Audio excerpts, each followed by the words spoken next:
Հղիության ընթացքում պատվաստվել չի կարելի։ Ճիշտ է, թե սխալ է այս պնդումը։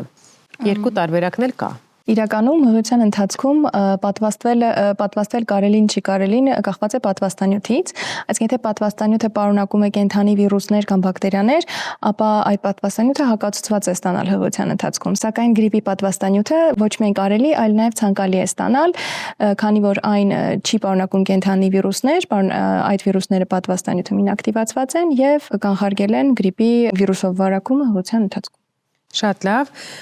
հղիության ընթացքում վիրուսային հիվանդությունների ժամանակ կարելի է օգտագործել ջերմիջեցնողներ, դժվարացած շնչառության ժամանակ հատուկ կաթիլներ, հազի պարագայում փափկեցնող դեղամիջոցներ, իսկ բակտերիալ վարակների դեպքում օգտագործել հակաբիոտիկներ։ Ինչ է կարծում, մայրիկներ։